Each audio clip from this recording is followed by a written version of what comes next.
my name is Aki Anastasiou and I'm the conference host for this year's ITWeb Security Summit. What concerns me the most right now, and when we compare where we are today versus where we were last year for the ITWeb Security Summit, cybersecurity has gone up even higher.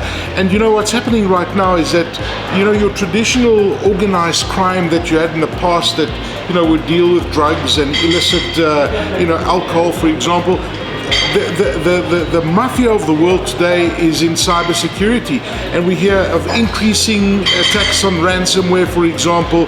We hear that this is happening more and more often, and unfortunately where we are here in South Africa in the SADC region, we do have vulnerabilities, and that's quite concerning. I think the big concern globally as well is the fact that there's a massive skills shortage. And this skills shortage is not just in South Africa or Southern Africa. This is a global problem. And there's a global problem of skilled cybersecurity professionals to help us deal with the surge that's hitting us from all over the world. And ransomware, as I mentioned in particular, is a really worrying, growing trend. And the fact that the human error that is coming through over and over again, we need to educate not just people within organizations, but the public at large about cybersecurity and the pitfalls around it. My name is Olsen. I'm the Managing Executive of Cybersecurity at BCX.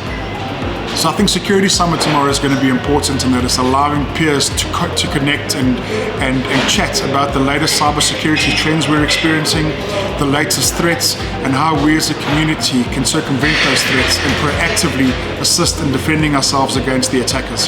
The big threats right now that all organizations are facing is data breaches. The data is really critical to our organizations and really is the lifeblood of any business. Any form of breach is going to have serious reputational damage to our organization and will prohibit us from potentially attracting more customers going into the future. So it's a big risk. Attackers know this and will always go after the low-hanging fruit in any organization and target that data. Whether they want to exfiltrate that data and use it against us, or they want to ransomware it and make sure that they get the data, that we have the ability to get the data back, is going to be an important. But right now data breaches are on the increase, and right now it's a big concern for all organizations. So the human firewall, as they call it, is definitely the weakest link, and I think organizations need to start paying a lot more attention and focus on how we address this weak link. We'll hear at the ITWeb Security Summit how we shouldn't be penalizing employees who, when a company runs a phishing campaign, is to only target those employees. We need to start making cybersecurity awareness training more personal, and not only how this affects an organization, but how it actually affects people in their private lives.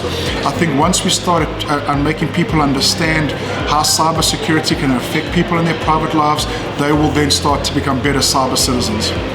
My name is Hofmann. I'm a crime and intelligence analyst and business psychologist, and I'm focused on behavioral and cyber profiling, and I come from Berlin. As a keynote speaker, I will be talking about the profiles and motives of hackers. I will be talking about the psychology of cybercrime, about social engineering, and last but not least, what we can do to become a human firewall. So the title of my keynote is Profiling Hackers, the Psychology of Cybercrime. But I'm not there to just speak about it, I'm also there to learn from others. So I'm really much looking forward to attend other keynotes. I like it very much that you have like different tracks on this conference. So I will definitely attend the human or the psychology track and also listen to some other speakers. For example, one keynote popped into my mind which was, if it's smart, it's vulnerable. This is definitely a piece that I'm going to listen to, yeah. I think right now at this point, the biggest threat in the cybersecurity landscape is probably ransomware or crime as a service gangs. So basically, cybercrime really has become a market. It's not just individuals, it's a market. So crime as a service is a pretty accurate description. They operate not just like businesses, they operate in many cases more professional than businesses.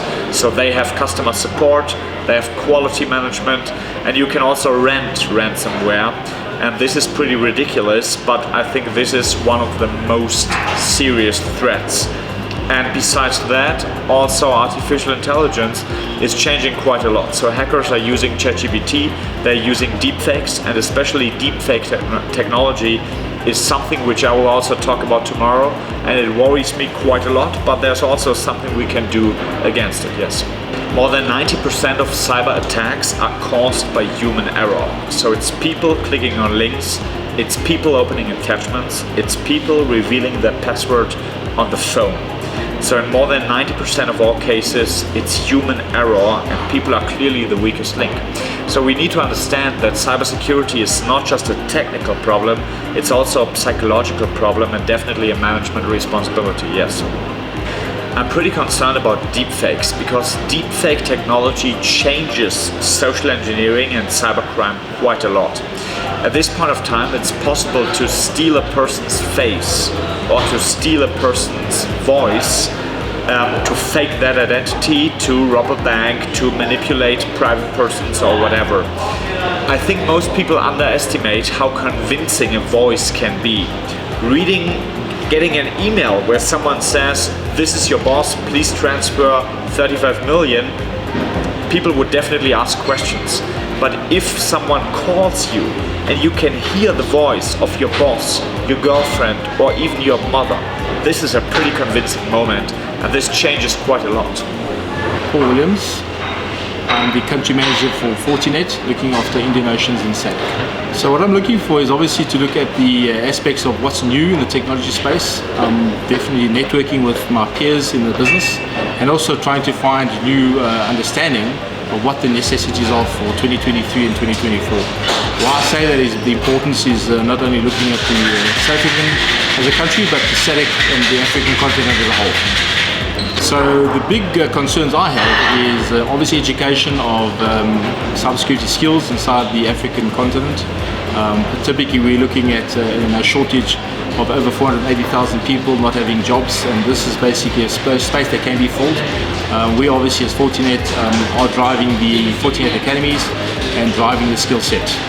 What my biggest concern is obviously the new approach to artificial intelligence, but what we're also seeing is the threat of social attacks that are happening, more sophisticated attacks happening, and we're looking at a huge increase in machine learning, botnet, and basically command and control has been a huge uptake in the last 6 to 9 months in the marketplace.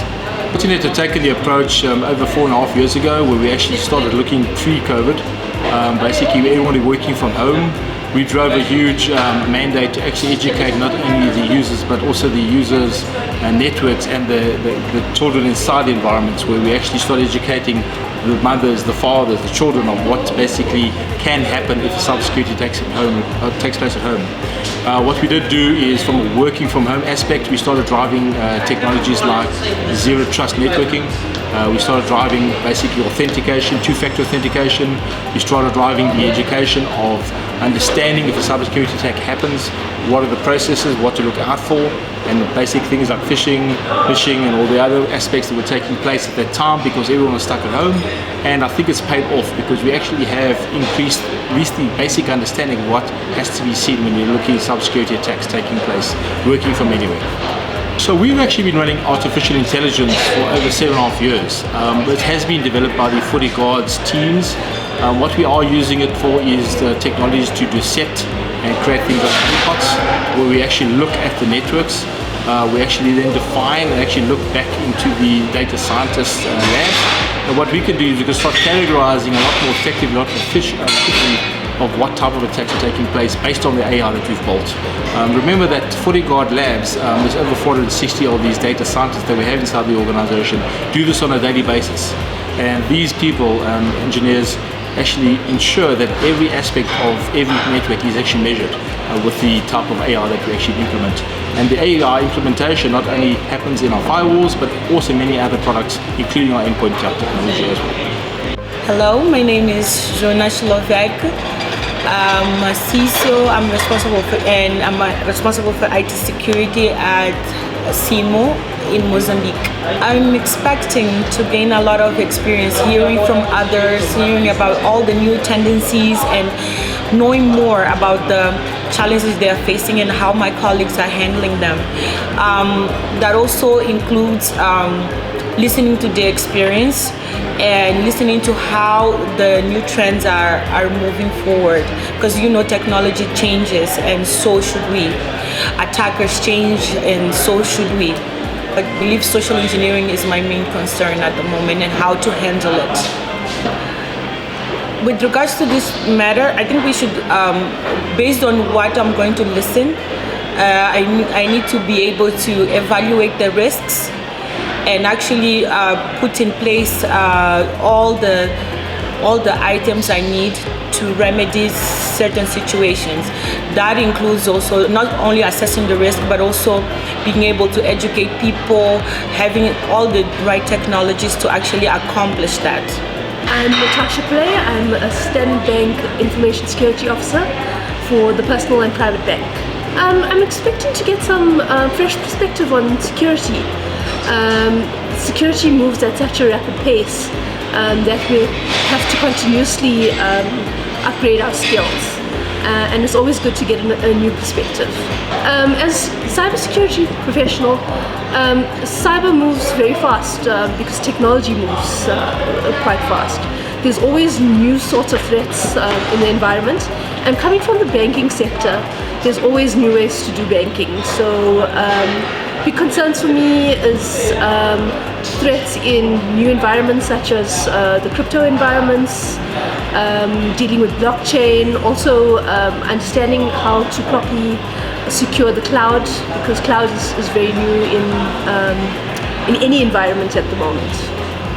We have over 135,000 staff at Standard Bank, and a lot of our risk comes from those staff. It's important for us to train them so that they're able to spot phishing and they're able to understand that they are a key danger in the environment.